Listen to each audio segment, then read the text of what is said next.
All right, everybody, here we go. So I received a pretty fun question. All questions are fun, of course, but this one was particularly fun. I think people enjoy it this time of year. Maybe people are getting some end of year bonuses, maybe have some money from the holidays. The question was, if I had $500 to outfit a garage gym starting from ground zero, how would I spend $500 for the garage gym? So, okay, here we go. $500 in the world of fitness and fitness gear can absolutely disappear in the blink of an eye. I mean, there's plenty of stuff that's far more than $500 just for, one single item. So I I use the money judiciously, and if you spent the $500 now, here's full disclosure: the $500 that I spent, this fictitious $500, it does not include taxes and shipping. So sorry about that. It's just the list price. And this is how I would spend $500, and you could become an absolute monster of fitness. Sure, there are some things you wouldn't be able to do, but you would not be shortchanged, and you would be an animal. So let's dive right in. I kind of built this around. I mean, you can spend over $300 on just a barbell, right? And if you're going to get a barbell one day, I don't recommend you buy cheap. I think if you buy cheap, you buy twice with a barbell. So especially with something like that, I would actually save my money if you're going to go barbell, bumper, squat stands, and all that, and do it right and do it once. Or else you'll probably just be heartbroken when you have to redo it 2 or 3 years down the road. But we're not going to go that route with $500. So here's how I would spend it. I went onto Rogue's website, and those are the prices that I used. Pair of dumbbells. Dumbbells are phenomenal and amazing. A pair of 50-pound dumbbells for men is listed at about $142. A pair of 35s is listed at $99. And we normally say a pair of 50s for the men, a pair of 35s for the women. But truth be told, that's not entirely fair. Even after, I think I'm in like my 16th year of CrossFit, and I use dumbbells regularly because I enjoy them. Very frequently, I'll walk into my garage and grab the 35s instead of the 50s. So don't feel some sort of pressure if you're starting out, you're listening to this video, and you're going to use this advice as to how to build your garage gym. And if you're a gentleman, starting off with a pair of 35s, there's a really good chance that those will be ample, and there's nothing wrong with a pair of 25s or something like that. But I went off of some of the gear that we generally use for the limited equipment option that we program every day on Linchpin, which uses just dumbbells. And so that's a pair of 50s for the men, $142. Pair of 35s for the women, $99. So doing good. Still got some money left, but it's shocking as to how much we've already eaten up into that 500. The next thing would be a pull-up bar, because pull-ups are just one of those movements that if you don't have a pull-up bar, whatever else it is that you're replacing the pull-up with is just not quite as good. There's a lot of workarounds that you can do for various things, and they're not that bad. But pull-ups is, I don't know if you can hear that kind of lapping sound in the background. That's my little thirsty puppy. The puppy drinks every time he gets near water as if he's never had a sip of water in his entire life. So I promise you that we're not torturing him, and that he's just a profoundly thirsty little pup. And so anyway, the pull-up bar is what I would get. Yeah, you can do bent over rows with a barbell or dumbbell. You can rig up some other sort of structures, maybe find something to do a pull-up on, do some dumbbell lat pullovers. I mean, there are things that you can do, but you're not doing pull-ups. Pull-ups are just fantastic. So I'd get the pull-up bar, and there's a whole bunch of different varieties of the pull-up bar, and a little of it depends upon the space that you have available to bolt it to the wall or the ceiling, and how high your ceilings are. In the dream situation, the pull-up bar that we've got in our garage, and I can speak very highly of, it's Rogue's P4 pull-up system, and so it's got some good standoff off of the wall. And if you have the ceiling height and whatnot, you can do bar muscle-ups on it. So now you're not just getting a pull-up component for all your pull-ups, toes to bar, knees to elbows, windshield wipers, all kinds of fun things, right? Hanging L-sits, but you could do some bar muscle-ups. So that's fantastic. That's $145.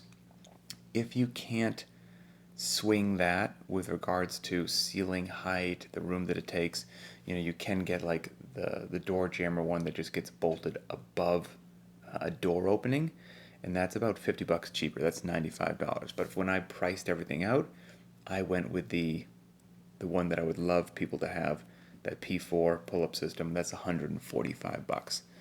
So thus far we've spent $142 on dumbbells and then $145 on our pull-up bar. Boom, $300 almost gone out of our $500 budget, but we're gonna be okay. The next one, oh hi buddy, my puppy's coming over to say hello. The next one is jump rope. And yes, you can replace jump ropes with other things. You could do jumping jacks or something like that, but it's not an expensive piece of gear, and we're going to have a little bit of odd money left over anyway, so it's nice to get yourself a jump rope. And for that coordination, accuracy, agility, and balance component, especially under fatigue, a jump rope is a really nice option that doesn't cost a lot of dough, so I would recommend getting one. There are plenty of options out there in a wide variety of prices, but if you spent about $30, you could get a decent jump rope that you would not be upset with. So $30 gone. Okay, now there's one more piece of gear needed to do all the workouts that we classically program with the limited equipment option, and that's going to be the last piece of gear that I recommend. However, the next piece of gear, however, there's one more piece of gear beyond that I'm going to recommend that still fits within the $500 budget, and I think this would be phenomenal. So right now we've got a pair of dumbbells, the pull-up bar, the jump rope, and then the last piece of gear is a set of wooden gymnastics rings. Priced them, they were $72, okay, wooden gymnastics rings. With dumbbells, pull-up bar, jump rope, and wooden gymnastics rings, you now have the gear for the limited equipment option that we post every day. And nothing about the limited equipment option, even though it's quote-unquote not the prescribed workout, if I should say that, but I don't even like saying that because it is the prescribed limited equipment option. You will not be shortchanged. Sure, you can't squat heavy or deadlift heavy, but I am here to tell you from thousands of people following along and sharing their stories, even though you don't have a barbell in your hands and you have to modify heavy days, the heavy days they will not be lacking, they will just be different. And so with that amount of gear, you are good to go, 100% good to go. And let's think about it. It's not taking up a lot of room, right? You've got a pull-up bar bolted to your wall, and then just setting on the ground under the pull-up bar is a pair of dumbbells and a jump rope. And then just hanging from the pull-up bar are those gymnastics rings. They're not even bolted to the ceiling. You don't need a special whatever. So they're relatively low, like where you'd be for ring dips. That's it. That's all the space that you need. You're amazing. You're a superhero. Now here is the fifth piece of gear that isn't on the limited equipment option deal. Like, I don't require people to have this, but if you did give me a $500 budget, this would be my special treat item. It would be a sandbag. So the Rogue Strongman sandbag, and I happen to own one of these, so I can speak for its efficacy firsthand. A 150-pound sandbag is $90, or a 100-pound sandbag is $85. So if I spent the $90 on the 150-pound sandbag, that would bring my grand total. Again, I said I did not include taxes and shipping, but that would bring my grand total for a pair of 50-pound dumbbells, the P4 pull-up bar system, a jump rope, a set of wooden rings, and a 150-pound sandbag to $479. Now, if you ever felt like you were getting, I don't know, just wanted to throw something really heavy around with that 150-pound sandbag, you could do cleans, you could do bear hugs, you could do walks, you could squat it. I mean, You could just deadlift it. You could load it onto something, load it up onto an elevated platform, put it back down, load it up. You are good to go. And what's great about those sandbags is obviously, you know, a D-ball is fantastic too.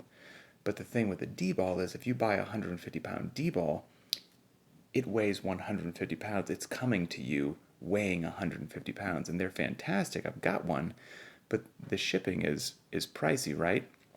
But the 150-pound sandbag, I'm not sure if it's canvas or nylon or, whatever it is, the material, but it ships empty. So it's profoundly cheaper for shipping. And then you just get some play sand, some beach sand somewhere, and you fill it, and you are completely and utterly good to go. And again, if you're unfamiliar, if you haven't played with sandbags before, and you're trying to make the decision between getting the 150 pounder or the 100 pounder, if you haven't played with sandbags before, the 100 pounder might be just fine. And if you have, the 150 is a beast. There are plenty of people in the world far stronger than me, so I shouldn't use myself as an example. But I've got both those sandbags. I enjoy them. I break them out from time to time. But if you haven't played with a sandbag and you're thinking, okay, well, I know what a 150-pound barbell feels like. A 150-pound sandbag feels nothing like a 150-pound barbell. They may be the same if you put them on the scale, but they're wildly different when you grab them, with your hands and arms. So that's how I'd spend it. That'd get you, again, $479, and you would be an absolute rock star. And you'd need almost no room to have this amazing gym. And then, as you saved your pennies down the road, procure the barbell, procure the set of bumper plates, or if you're got your eye on an echo bike or a Concept 2 rower, those things are awesome to have, and I would never tell you that they're not. I love them. They're fantastic. But not everybody can get them, right now, and depending upon your budget, you can have a serious impact with your fitness with $500. And so then the other thing is, okay, well, I don't have one of those, conditioning deals, like the rower, the bike, etc. This may break some CrossFitters' hearts. I don't know what to tell you. You're going to have to run, and you'll be okay.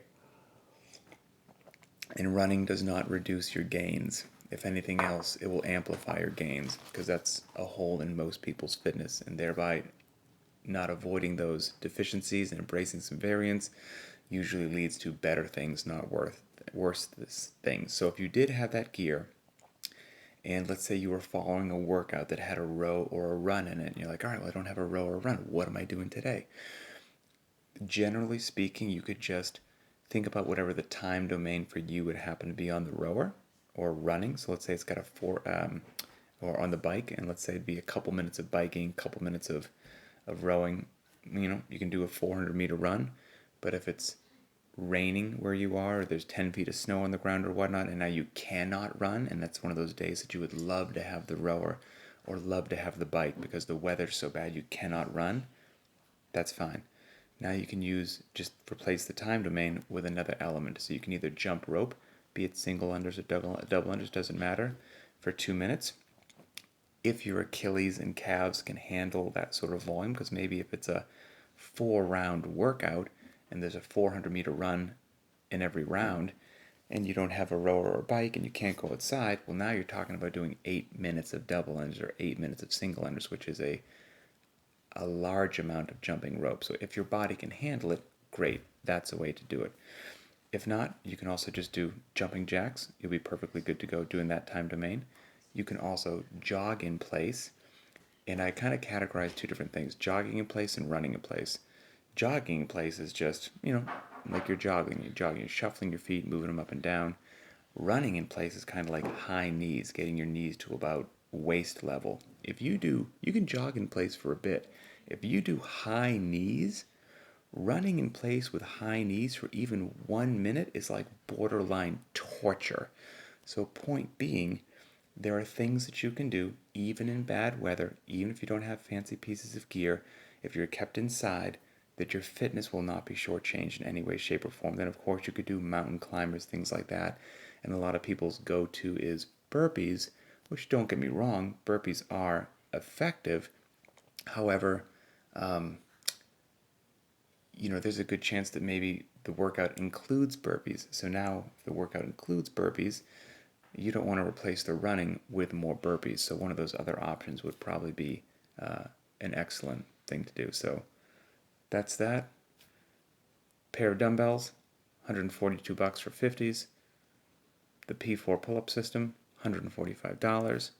Jump rope we spent $30 on, but there's tons of options.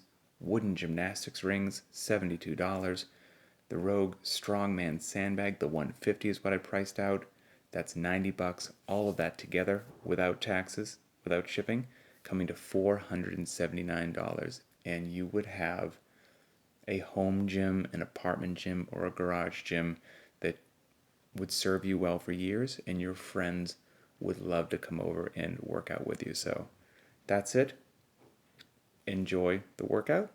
And if you piece together some of that gear, let me know. Or if you'd spend the $500 differently, I'd be curious to know about that as well. Just post it down in the comments. I'm going to finish my coffee, make sure that my puppy doesn't tear up anything in the house, and we will talk later.